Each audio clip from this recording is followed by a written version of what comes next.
Good afternoon. On behalf of Startup Odisha, I welcome everyone to this webinar.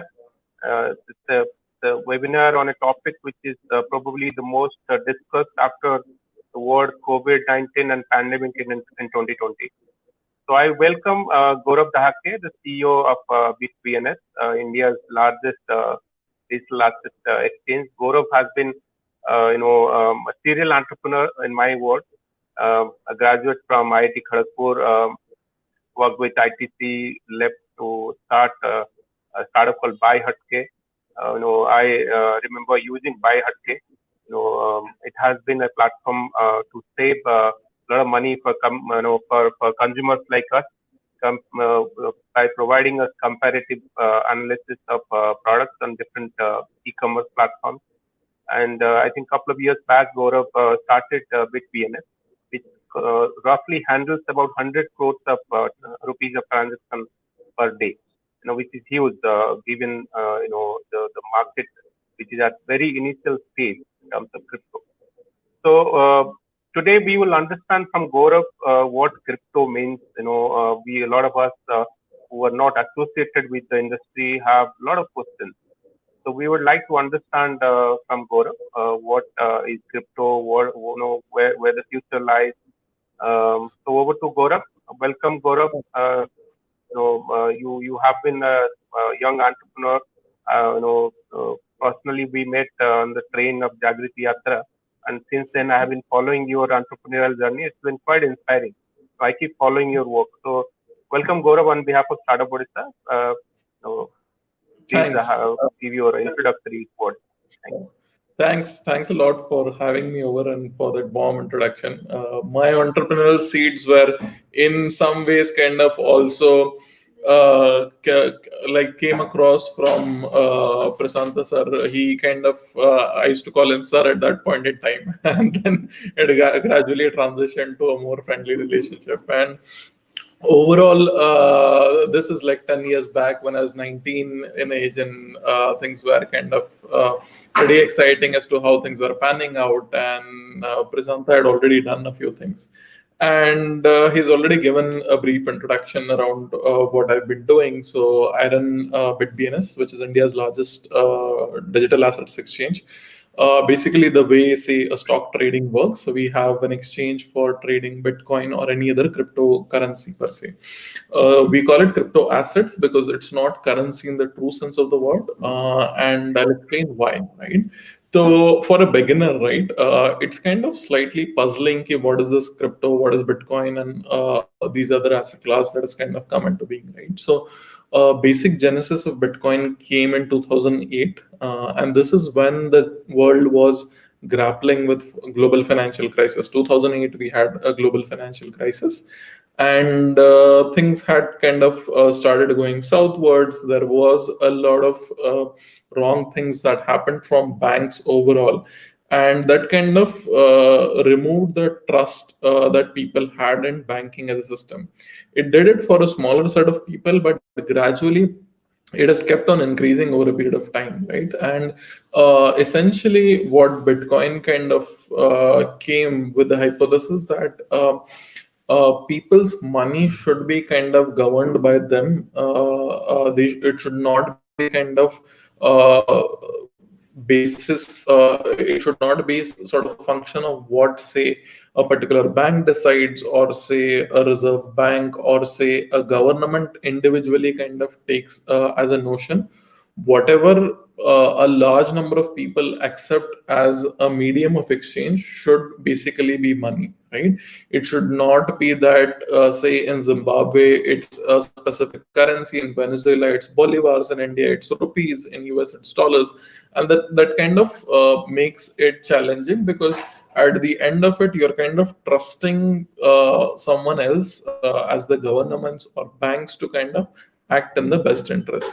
And it has been time and again proved that that has not kind of worked out right. So case in point, in say Venezuela, for example, Venezuela used to be the third richest country in the world just 60 years back. Venezuela is really, really oil rich, and a lot of these things were there, but now it is suffering from hyperinflation. there is kind of monthly wage for a lot of Venezuelans is not even $10. Now, if you kind of put that into context, right, that's kind of crazy low, and that has happened because their currency is hyperinflated, and that has happened because there was an oppressive government. They kind of tried doing wrong things, and that stuff happened, right? So moving back, right, when a lot of these things happen, and on the banking side as well, we have seen a lot of these things happening. Case in point, a lot of these NPAs that have come up. NPAs is basically non-performing assets, which are given as loans to folks like Nirav Modi, Vijay Mallya, and a lot of these that have kind of come across. And that's people's money. That is your and my money that is kind of given as loan to some of these folks, and that is not getting returned back. And when that is not getting returned back, more money is kind of printed to kind of burn that excess, and your purchasing power of your money reduces. And that's precisely why something which was, say, 5 rupees a liter about 15-20 years back for milk, now it becomes 50 or 70 or 100, right, over a period of time. So whatever money you have kind of keeps decreasing in value, and there is no specific basis as to how that is kind of coming into circulation. And that's where Bitcoin as a concept was kind of launched by an anonymous person called Satoshi Nakamoto, and he created a 9-page white paper which came into being on 31st July 2008. And post that, it started getting adoption. Few people started adopting. Interesting facts around Bitcoin is the first traded price of Bitcoin is somewhere around 30 paisa. If you kind of take in rupee terms, it was 30 paisa over that point in time. And if you just put the current price into context, it has been about 15 lakh rupees, right? So it has kind of had its own sort of transition. There have been a lot of death predictions about Bitcoin, ki Bitcoin would die and other things.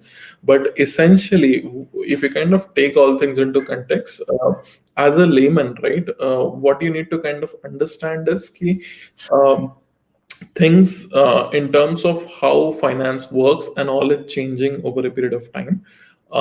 You as a whole, one of the most important things that you have to do in life is how to kind of figure out a way to preserve your wealth, right?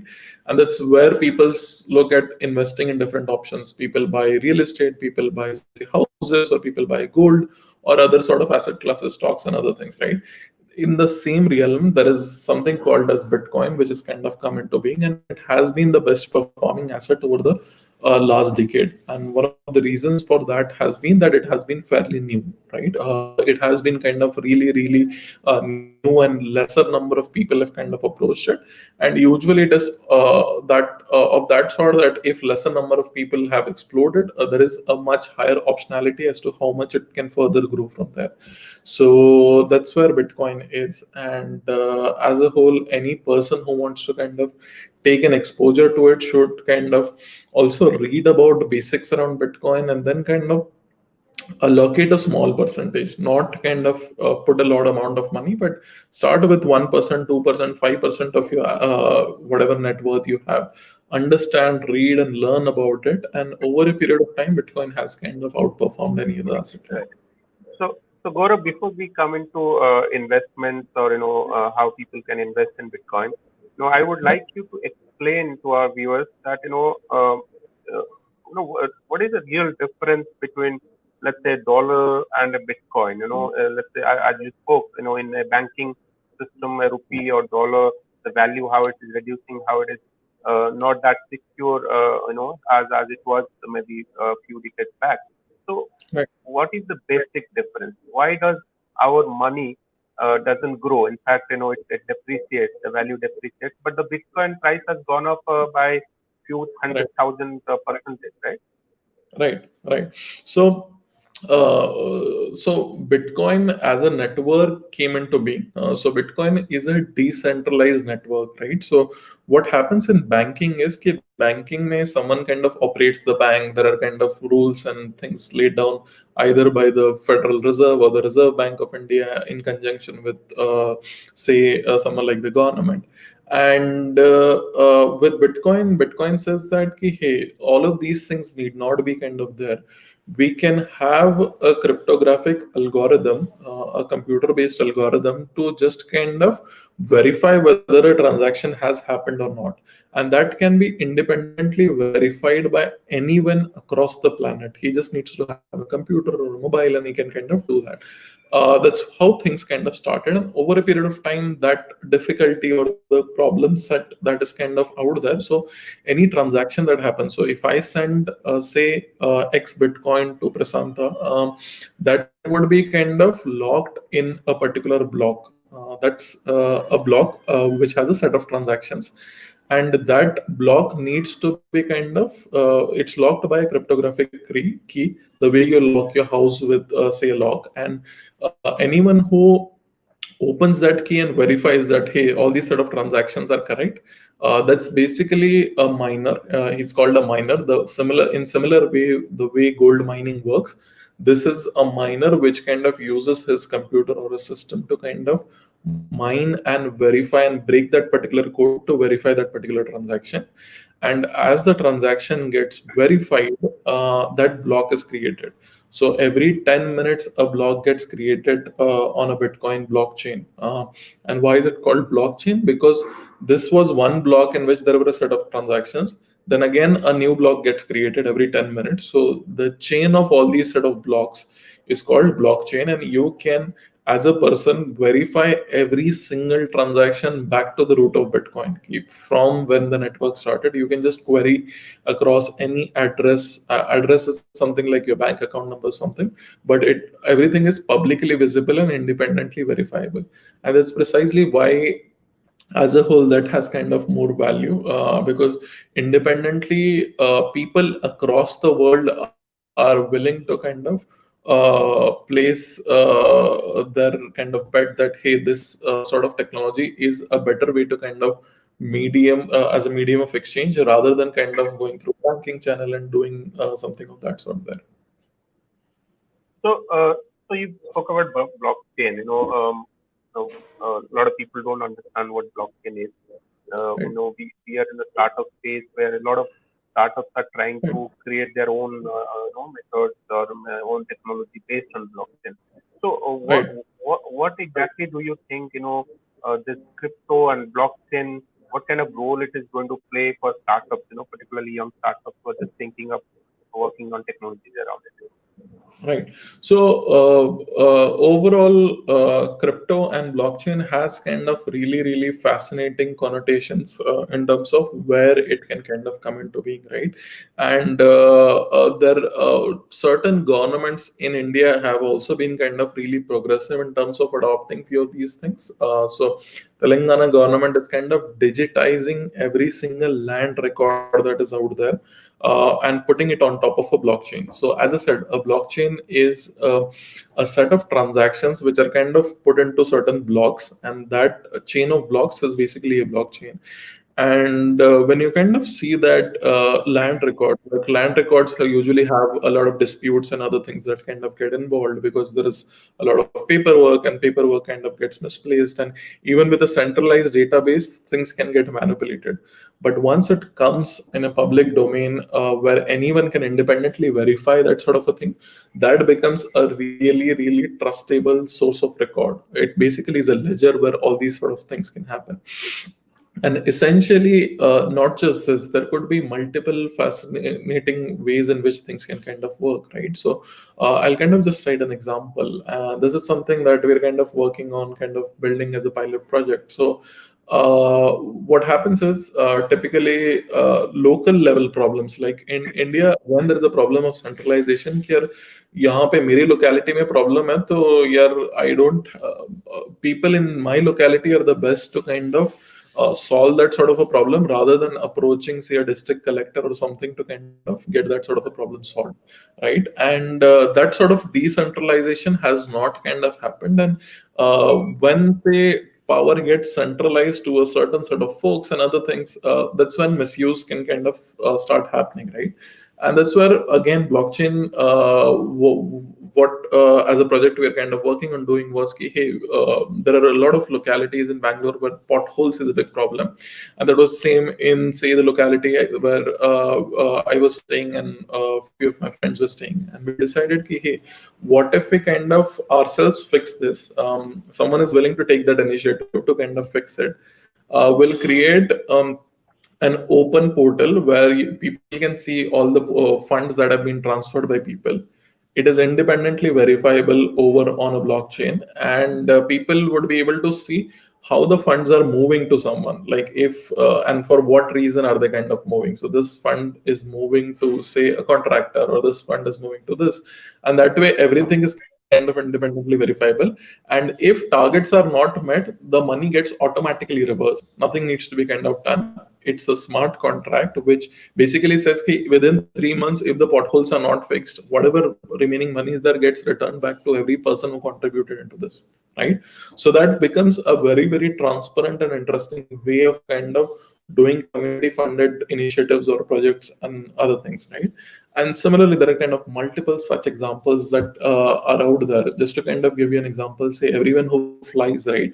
If the flight is delayed by more than 4 hours, you are liable to get a refund from the aircraft. Like they should give you a certain percentage of your money in refund.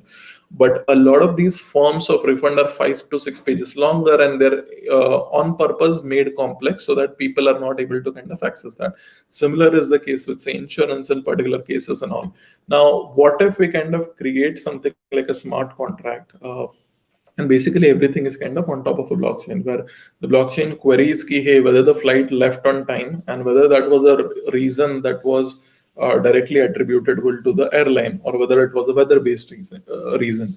And if it does not kind of fulfill that, hey, it was something from the airline, and still 4 hours later the flight went, so the money is held in an escrow in a contract, where anyone who has taken the flight, that money is in an escrow. It goes to the flight provider if flight leaves on time. It would certain percentage gets refunded back to the user if it didn't go on time, right? So a lot of these interesting possibilities could be kind of done on top of blockchain, which makes it really, really powerful. That's actually very interesting. I mean, what you're talking about is basically, citizens being able to monitor how the money is being spent, how their taxes is being spent, so Right. how whether the contractor does the work. So it's not only about Bitcoin or crypto. It's much Right. beyond that, right? Yes. Thank you, Gaurav, for citing that. Moving on. I think people would like to know, we've all been talking, reading about Bitcoin, going through the roof, him crossing $20,000, etc. But it Right. has also fallen down, right? It has, in the past, it has gone up to about $18,000 and come down to about 3,000, if I'm not wrong. So Right. what is the volatility? What is the, what is the risk for somebody to invest in a Bitcoin or any crypto for that matter? Right. So think of it this way, that when you are a child, right, you're, say, a year and a half old, there is a much higher probability of you swaying and falling down and kind of then learning to walk, right? Vis-a-vis when you're, say, 6 or 7 or 15 years old, and so on and so forth, right?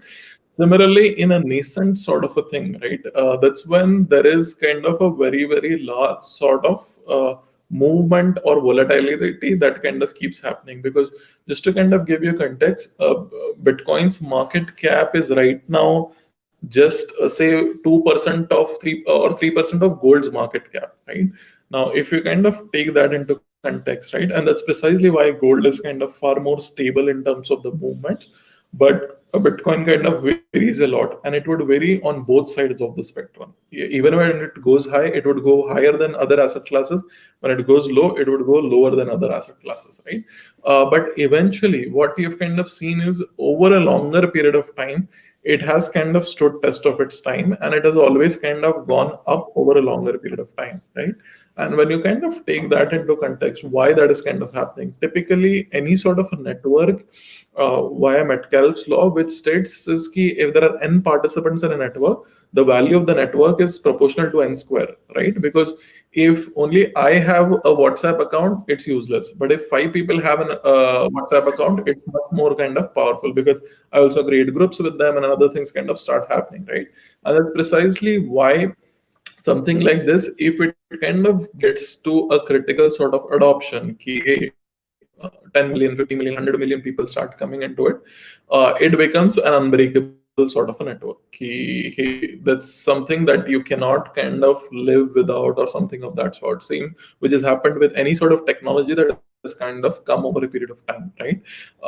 Beyond, say, a certain network effect, right? So if only, say, 1,000 people in the country had telephones, telephones were not useful. But if, say, 100 million or 500 million people have telephones, it is very, very useful to kind of as a medium of communication.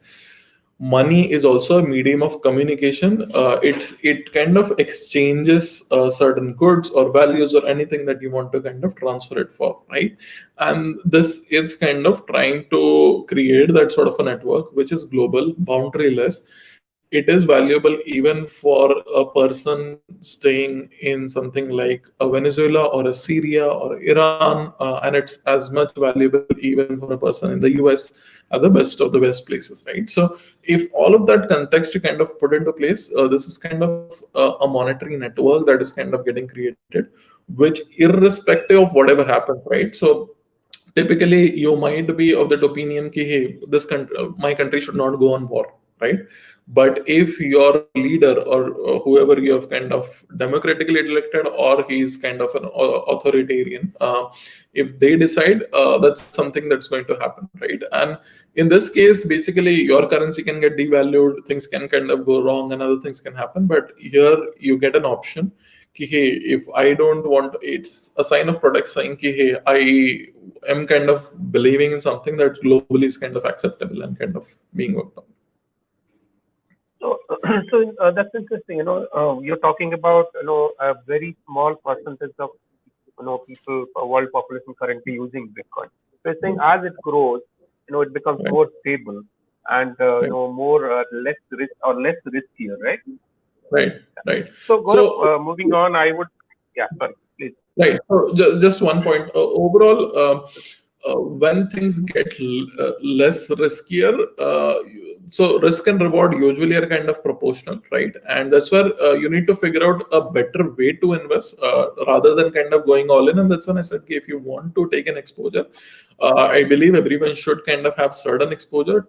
Start smaller, start with 1%, 2%, 5% of your portfolio, and systematically invest. ऐसा नहीं कि bitcoin का आज बहुत news आ रहा है तो आज मैं इन्वेस्ट करूंगा. It should be that way कि यार मैं डेली कुछ इन्वेस्ट कर रहा हूँ, 100 rupees, 50 rupees, 200 rupees, whatever. And even when it is down, keep investing. That's when you average down and you kind of grow from there. Great. So now coming to your company, bitbns. So Right. how bitbns was formed and why you thought this is, you had a company already, you're doing well. So why did you think that I should take a plunge into the crypto market? Right. So overall, yeah. So my first brush with Bitcoin was in 2012.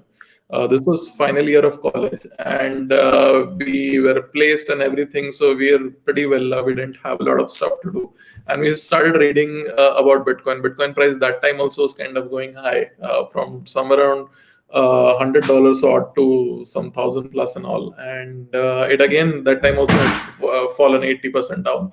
But when it was kind of going up, we thought, "Ki, yaar, we are engineers. We should figure out a way to mine this." We read about it and we figured out, "Ki, yaar, mine kar sakte ho computer pe apne," and all of that. And we ordered stuff from Amazon US, assembled a PC at our college in our wing. Ki, hey, we'll assemble this PC and we'll start mining. We started mining it. We got a few Satoshis. Satoshis is a basic unit of Bitcoin. So one Bitcoin is basically 10 to the power 8 Satoshis. So it can be broken down into a very, very small unit. And that's precisely why you don't need to own one Bitcoin. You can even buy, say, 100 rupees worth of Bitcoin. And we did mine a few Satoshis, but eventually Bitcoin difficulty kind of kept on increasing. The mining difficulty or the computer problems kind of kept on increasing.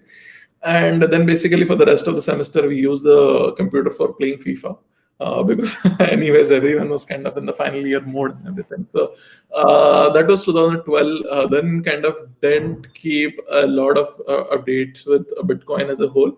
Kept reading the occasional article, but 2017 is when again things kind of started moving up. A lot of momentum kind of started coming into the flow, and that's when we decided ki, hey, we'll have to kind of figure out ki, what's the problem in terms of adoption of something like this. Overall, this seems valuable. This is something that has stood its test of time. 2012, it was just 2 years old. Now it was like 7 years old and all. And that's when we realized, ki, hey, there are no very credible alternatives for people to get into Bitcoin, get out of Bitcoin. There were a couple of brokers out there. Exchanges were not there. So a broker is basically someone who's kind of buying from someone, selling someone else, and all of that. But exchanges were not there. So we kind of created an interface where we said we'll keep on innovating. We'll try and kind of build something that is born in India but going global. And we kind of built bitbns. And we had a fairly strong start. We had a lot of ups and downs with the restriction from the banking side, which RBI had kind of come into being. We fought a Supreme Court case, we won that case, and then things have kind of gone upwards from there. And now a lot of more people are kind of coming into crypto as a whole. That's a great story. I mean, I must say, your belief in crypto or Bitcoin from early days are now being proven correct. So, Right. Gaurav, apart from Bitcoin, which are the other? I believe there are thousands of cryptocurrencies now in the world. So, which are the Right. other most promising cryptos that you talk about? Right. So I think apart from Bitcoin, anyone who wants to take a crypto exposure should first start with Bitcoin. Like Bitcoin is the holy grails from where it kind of start. So it's typically true कि यार Bitcoin हमेशा रहेगा, वैसी वाली बात है. Other cryptocurrencies might come and die, and that's true even with companies in general, right? So Reliance has been there at the top of the stock market from 40 years. It was there in 1970s as well, and it's still there in like 2020 also. Same is the case with something like Apple or Microsoft and all, and same is the case going to be with Bitcoin, right? Or gold as well. Okay, gold has always been there as a store of value for like decades or years or millenniums, right?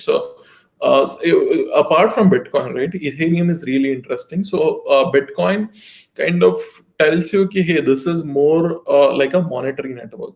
Ethereum is kind of a lot more open. So think of it this way that whatever activity that you do, right, that activity kind of accrues certain value, right? So if you kind of search something on Google, that accrues value because Google is getting data from that, and then it kind of is throwing an ad for you, and that is creating a monetary sort of value for that. Same with something like you liking something on Facebook or you messaging someone on WhatsApp is again kind of creating value and all of that sort, right? So when that sort of a thing is happening, right, but what is the challenge with something like that? That is key.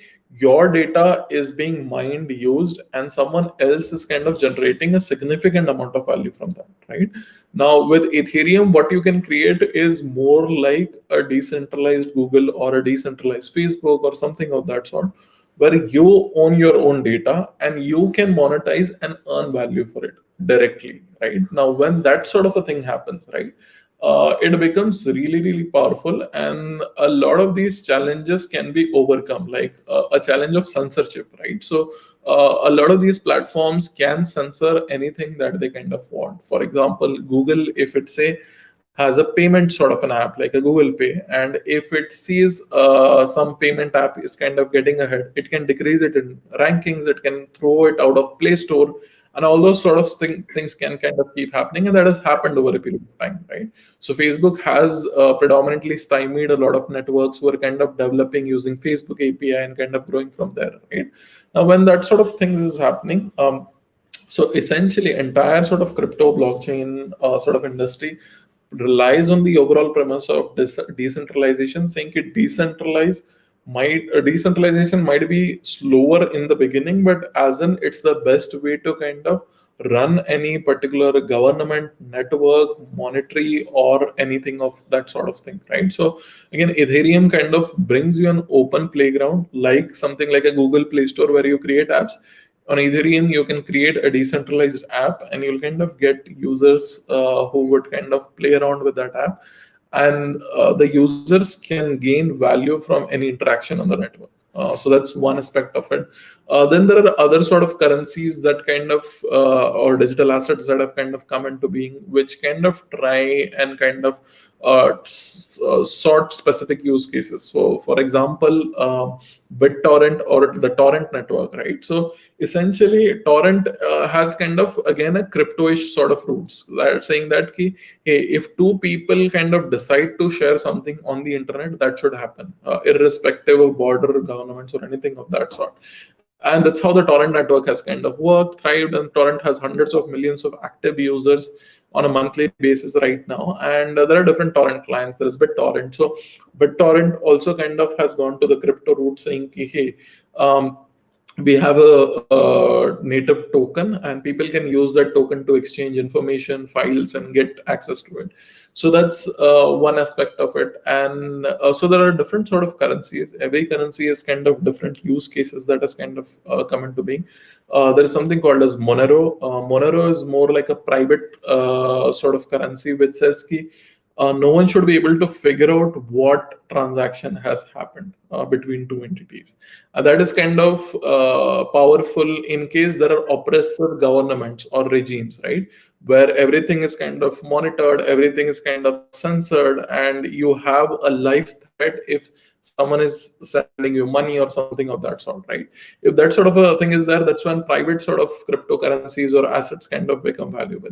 So different currencies have kind of different roots, use cases, and all. But in terms of promising ones, Ethereum has an extreme amount of possibilities. Monero is on the private side of it, and there are a lot of other ones that have kind of come into it. So a follow-up question on that. I mean, you spoke about Facebook, APIs, etc. We keep reading about Facebook also coming up with its own crypto, right? Because I think earlier named as Libra, now it is called Dime. So what's your view on that? Right. So overall, in general, right, what would happen? So think of it this way: here, so globally, not more than 70 million people have ever touched crypto. So that's a very, very small number. That's just 1% of the global population that is out there in the world. Now, if you put that into context, 70 million people in the last 10 years, okay, versus Facebook, where Facebook has 2.1 billion daily active users. Facebook, across its network of Instagram, WhatsApp, and all of that, has 2.1 billion daily active users, right? Now, if someone like that sort of a company brings its own crypto sort of an asset, that is going to drive a massive amount of adoption for crypto in general, right? So that's going to be really, really promising sort of an adoption curve. And any sort of technology usually kind of initially takes a longer period of time, but after that the adoption is really, really rapid, right? So smartphones for the first 3-4 years were kind of slowly kind of growing, but in the next decade, right? So 2006, 7, first smartphones, BlackBerry, iPhone, and all of that kind of started coming to be. 2010 to 20, 5 billion people in the world have a smartphone. Same is was true even with the internet. The first 10 million, 100 million people took a larger amount of time, but now almost every single person on the planet has some access to internet. And that's going to be true with even currencies or digital assets, and that's going to be true even with electric vehicles and all. That's where people should kind of take a moment and kind of take that sort of a bet here. People who were early to the internet benefited a lot from it. People who kind of learned coding, or people who created companies then, and all of that, right? Same is true with, say, Android apps and gaming, and someone who kind of built things there. Or participated in that sort of a curve, right? If similarly you're kind of getting that sort of an opportunity with something like crypto, or a medium of exchange changing over a period of time, people should kind of pay attention and kind of try and kind of look at it. Ki, hey, how do I kind of learn more about it, understand more about it, and all. But Facebook coming into crypto is a really, really positive sort of event that would kind of happen. They would start piloting it with different countries, starting with Brazil and a few other places that they kind of have, and they have a very, very significant sort of user base. So the day they launch, they'll have more users than overall crypto has seen over the last 10 years. Great. I think that's good news for people in the industry. So Gaurav, you know spoke about some private cryptocurrency, crypto assets, which basically Right. will not allow anybody to see what transaction happening. We're Right. seeing, companies like Facebook getting into crypto. And you never know, bigger companies like Apple or Google may also get into crypto, Right. and Right. Indian companies also may. Given the fact that over the last few years there is a lot of questionable moral authority of these companies in terms of data management, privacy issues, right? Also talking about compromising our private information, etc., for their own gain. So how do you look at from as a startup today? How do you look at 20 years down the line, 10 years down the line when crypto also grows? Crypto may Right. not fall into a similar kind of situation. And what what Right. what is the industry thinking about it? Right. So crypto has a lot of anti-roots in one sense. That one is ki, when I kind of mean by that is ki, if you think of say something like Facebook or Google or some of these companies, they want you to share more information. They want to mine all that data and kind of go about. Bitcoin's founder itself is not known. So if you kind of put that into context, right? Like a global decentralized network, which is $350 billion in value, the founder of that sort of a thing is not known right now, right? That's basically the roots of crypto. All early adopters of crypto were not people who kind of were publicly known. कि यार ये बंदा ये है, ये बंदा ये है, and all of this. And got used in very very different contexts, right? So someone like Julian Assange was there, right? His all payment mechanisms got blocked. So PayPal blocked him, Visa blocked him, Mastercard blocked him, all of that kind of started happening, and he started accepting things in Bitcoin because that's something that is kind of not breakable by a government, right? And as time kind of keeps on increasing, it becomes more and more difficult to kind of break anything of that sort, right? So overall, that's one part of crypto. What I see as a secular trend over the next 10 years is right. At certain points in time, it always feels that this is really, really unbreakable sort of a thing. For example, no one thought in 2005 or 6 that Intel or Windows as a combination is breakable. Like Intel, Windows occupied 99.4% of the market share across the world, across all devices, right? 2 years later, Apple came with iOS. They kind of grew from there. It kind of changed the entire realm. Intel is kind of no longer kind of seen anywhere close to a dominant player now. AMD, Qualcomm, Nvidia, and a lot of these kind of companies came into being, right? And same is the case even with companies like, say, Google, Facebook, Amazon. Right now, they've become extremely large, extremely powerful right now. But when that sort of a thing happens, that's when cracks kind of start becoming visible, right? People are kind of getting sensitive with respect to their data being exposed, misused, and kind of retargeted to them in different ways, right? And people kind of are getting more a sense of their that it's getting to borderline violation of privacy. People in developed nations have realized it quicker. In India as well, that's kind of getting realized over a period of time.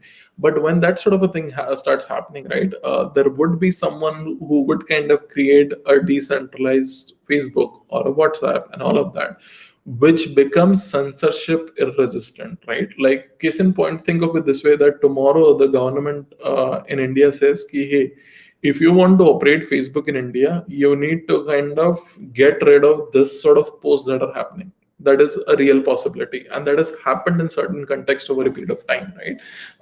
Facebook as a corporation only cares for profits as a motive, right? So they will kind of bend to certain rules just to operate in that sort of a territory, right?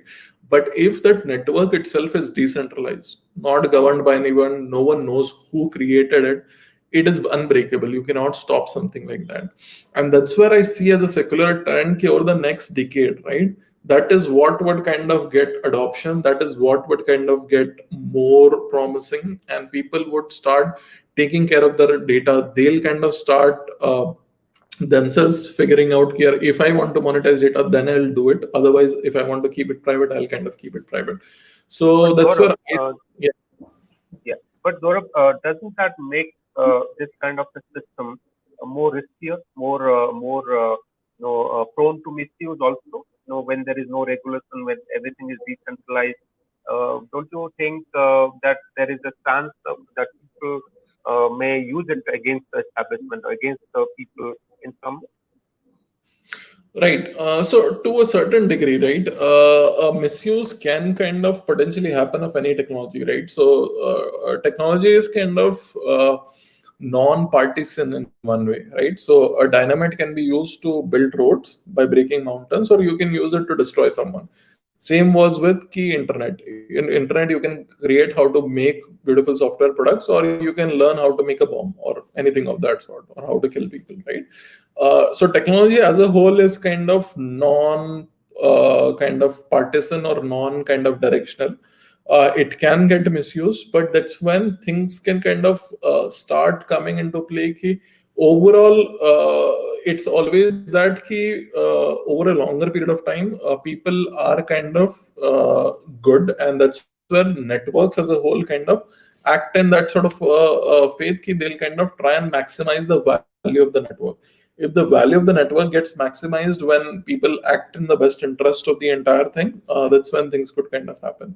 And some of these things like protocol changes or some of those kind of changes that need to kind of happen, that would kind of eventually start happening from them. But a misuse kind of is a definite possibility, and that's something is an unsolved problem. Like it's not very clear as to how to kind of solve it. And that's true even for other set of technologies, like something like AI, right? Artificial intelligence can be really, really powerful, but it can also become detrimental to the existence of mankind if AI becomes that powerful and it starts learning by itself. Yeah, this is where things can kind of be right for me.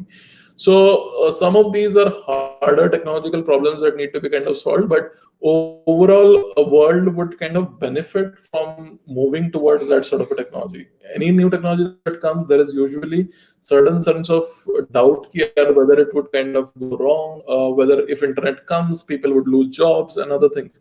But jobs get replaced, things kind of change, and a lot of change kind of happens over a period of time.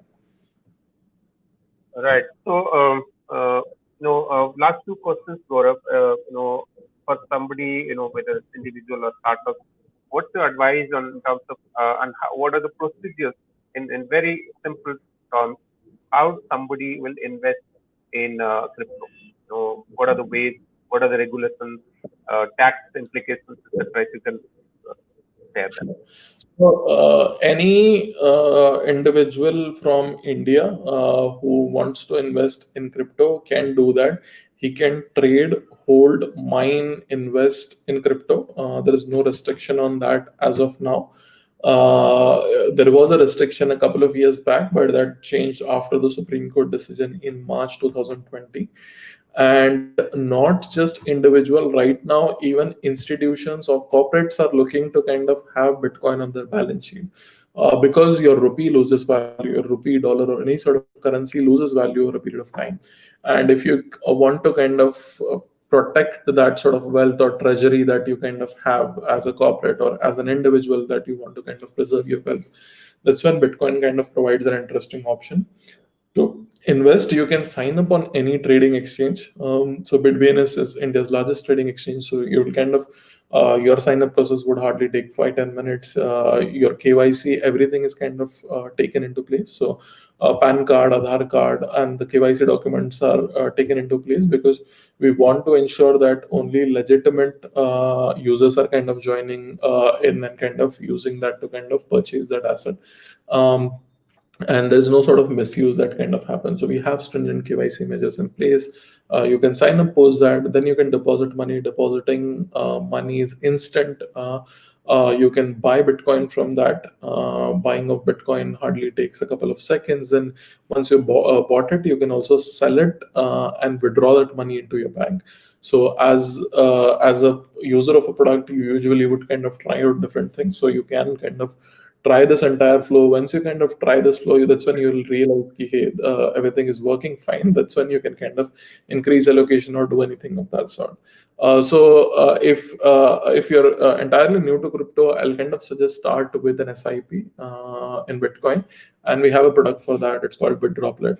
It's the world's first such sort of a product where you can systematically invest into Bitcoin, and that itself has kind of given much better returns than the other asset classes. So you have a calculator at the top of the website, which you can play around with by changing times and days, and you'll be able to see what have been the returns.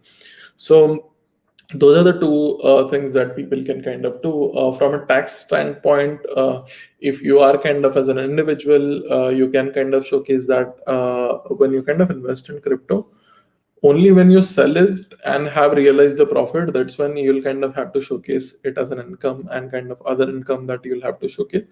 If you're just investing and kind of holding it, you will not have to kind of showcase that from a tax standpoint. When you sell it, realize a profit, that's when you'll have to showcase it as another income and have to pay capital gains tax on that. As an entity as well, you can kind of do that. There are softwares that I've kind of come across which would ease that filing, and we're also kind of going to integrate a couple of these softwares on our own platform itself, so that anyone who wants to kind of file crypto would be able to kind of easily do it within a few clicks. So that's there. Anyone who wants to kind of, and crypto markets trade 24/7 cross 365. So unlike say a stock market in India, which is Monday to Friday 9:30 to 3:30 or 4, this is 24/7 cross 365. And people just need a smartphone or a mobile, computer to do that, right? Yes, yes. Fantastic. And so that's for mostly individuals you talked about. We so in at Startup Odisha we work with about 800 plus startups. Most of them very young, mostly from colleges across the state. Some of them have grown to employ maybe 50, 60 people, but most of them are at very early stage. So, what's your advice for startups? In investing or looking at crypto in for their future of building their own value. Right, right. Overall, if a startup is kind of making money, right? So anything that is kind of apart from the working capital plus the buffer around it that you kind of have lying idle as a cash, you can take certain exposure for that, do it systematically, and kind of then with a certain sort of time frame in mind. It should not be like a short term sort of time frame that is out there, because markets remain volatile, but over a longer period of time it always kind of works out. It has done that, and we are very early in the adoption curve. We are just 1% of the people have kind of taken access to Bitcoin, and that is going to kind of grow to a larger number of people over the next set of decade, right? Now that 1%, when it becomes 10%, the value of the network grows say 100 times, like, because it's proportional to n square of the participants, right? So as an entity as well, if you have idle cash that you're not kind of using, you can take certain exposure of Bitcoin via that and systematically invest into it. And overall, that would help you preserve the value of your wealth, which you can reuse for anything. That's great. I think a lot of startups watching this would be interested. I think some of them must have already started googling, checking out the facts. So bitbns, I have been using bitbns for some time, and I find it very convenient and easy. So I would also advise our startups and all those students watching that check out the next future, the next big thing in the world. I think it's the right time to think of investing. Ultimately it's your the decision, but I think as they say, you must read all the conditions before investing. So, so Gaurav, with this, I would like to thank you for all these, very useful, very valuable, suggestions, information. I think it has definitely given us a lot more clarity and answered many of our questions on the crypto world. Before you leave, Gaurav, just tell me how you think regulation is going to help or not help crypto world in coming days? Because I'm sure government is looking at it. All Right. national governments are looking at it. Right. So governments across the world are looking at kind of crypto. The thing is, you cannot stop a technology whose time has come, right? So if you say today, Kiara, we are not going to allow electric vehicles to kind of come in India, that's not going to work. You will have electric vehicles by 2030, and more than 40-50% of your vehicles are going to be electric. The same is true with something which is non-physical. It's even more true, like a software or say internet or that sort of a virtual sort of a network kind of grows even faster because it does not have limitations of space, time, and other things, right? So same is true with crypto in general.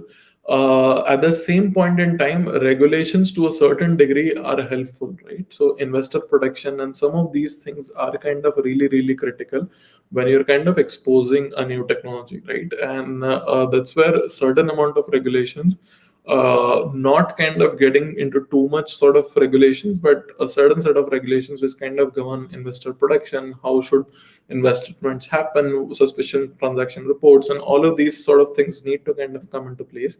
And when they start coming into place, that's when it becomes really, really powerful as a whole to kind of seamlessly onboard a lot of other people, right? So people, it should be that simple for a person to kind of just click a couple of buttons and he should be able to buy his first Bitcoin, right? And that's what can kind of happen if there are kind of seamless regulations and things into place. But any sort of a negative regulation that can potentially come anywhere across the world, right?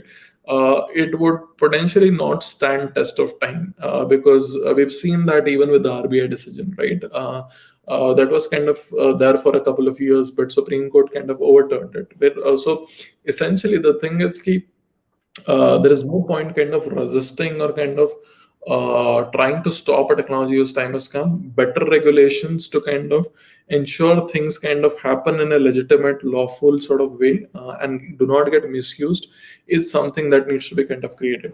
And we're trying to kind of talk with regulators and liaising with them to kind of make that thing happen. Gaurav, I'll take one more minute of your time. We have got a question from somebody who is watching this live. The question is, do you think if Indian ecosystem is ready to bring real world assets such as invoices, but put collateral and MSMEs can borrow working capital through Bitcoin? And the second question, can blockchain companies support the startups who are building this kind of blockchain based supply chain platform, supply chain finance platform? So basically, to summarize the question, this person is asking, what kind of options you can look at in terms of financing MSMEs, or in future putting bitcoins as collateral when taking a bank loan, for example.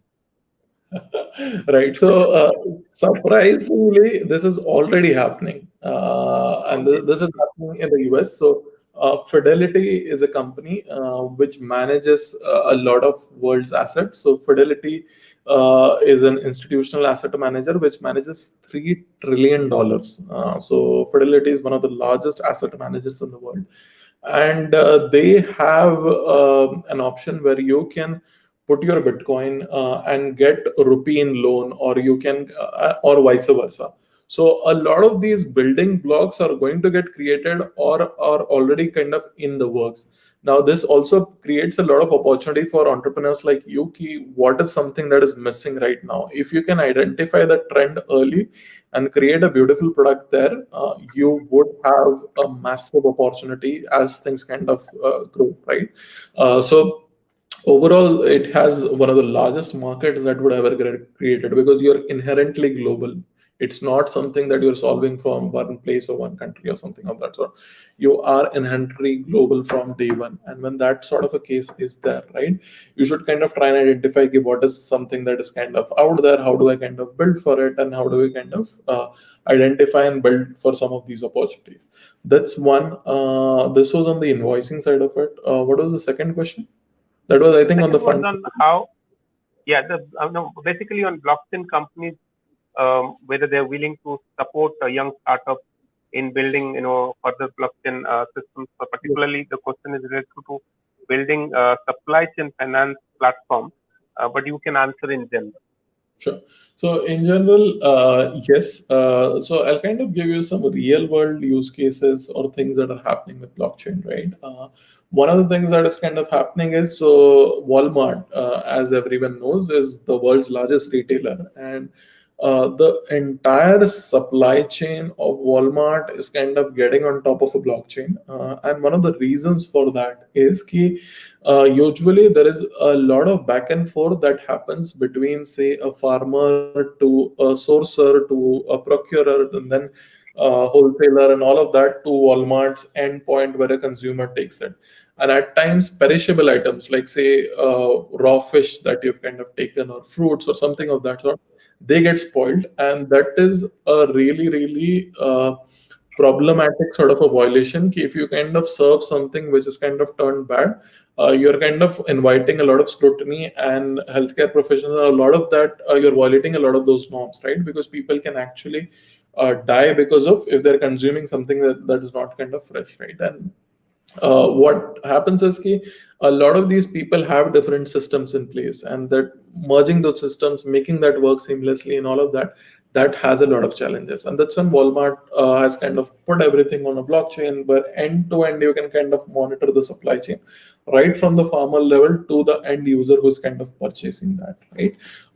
And that's on the supply chain end of it. Supply chain financing is kind of something that can kind of take that sort of a route, right? Ki invoice financing, supply chain financing, a lot of these things typically होता यही है कि नई चीज जब अपन सोचते हैं कि something new has come, it is not new in the sense of need. It is just a different manifestation. Like when Google came in, ऐसा नहीं था कि we didn't used to search. We used to search, right? Before WhatsApp came in, we used to use SMS. Before SMS came in, we were using mails or something. उसके पहले खत use करते थे, Telegram use करते थे. Like some of those things were always there. The need always is there, right? It just is a different way of manifestation, a faster way of doing it, a more seamless way of doing it, and that's when the use case explodes, right? So the global SMS volume, what was there at the peak of SMS, WhatsApp does that in 1 hour now. So of course the need and the scale kind of keeps scaling along, right? So if you can kind of potentially identify कि यार ये चीज है, यहाँ पे friction है, यहाँ पे बहुत सारे इश्यूज होते हैं, इनवॉइस रिकंसिलेशन में इशू होता है, जैसे सप्लाई फाइनेंसिंग या सप्लाई चेन में वो सब इश्यूज होते हैं कि यार इनवॉइस में रिकंसिलेशन है, कुछ आइटम रिटर्न हो गए थे तो रिटर्न वाला तुम्हें रिफंड लेना होगा, and all of that is a broken process. If you can make a beautiful solution along that, जो कि ट्रांसपेरेंटली कोई भी देख सकता है, कोई भी क्वेरी कर सकता है, फिगर आउट कर सकता है कि यार यहाँ पे ये इशू था इस आइटम नंबर पे, and all, it has power, right? So figure out क्या तुम्हारे अराउंड broken है, and some of these things you can figure out based on your experiences, कि यार तुम्हारा experience जो भी है, that makes your worldview more coherent कि यार I am more suited to kind of figure out a solution to this, and I would be one of the best persons to do this globally. मतलब if you are kind of have that sort of understanding, experience, and a certain sort of coherent sort of experiences, that becomes very powerful. I had certain brush with crypto earlier, and that's when I had that sort of positive strength कि यार हाँ मैं कर लूंगा इसे, क्योंकि I've had learned a few things, and I have certain sort of edge over others and that sort of thing. Similarly, if you can find that, that's going to be really powerful. Thank you, Gaurav. So, it's been wonderful having you on our platform. So, thank you once again on behalf of Startup Odisha. We would definitely like to have you again sometime to have more questions to answer us, give us more perspectives on Bitcoin. I'm sure 1 hour is not enough to answer all our questions. We can go on and on and on. But thank you so much, Gaurav, once again for this 1 hour of very valuable time. I'm sure must be a busy time given the growth and interest in India, in particularly in blockchain technology and crypto of late. Thank you, Gaurav. Thank you. Thanks a lot for having me here. It was fantastic interacting with the audience as well. surprisingly really good questions. So everyone was listening to the session, that means, and hopefully people got something good to take out from the session. Thank you. So on behalf of Startup Odisha, I thank everyone who is watching this. This video will also be on our YouTube channel as well as Facebook. You can watch it anytime. And follow Startup Odisha on our social media platforms, as well as you can also follow Gaurav and Startup bitbns on their social media platforms to know more about Bitcoin and think about making a fortune out of it. Thank you. Signing up.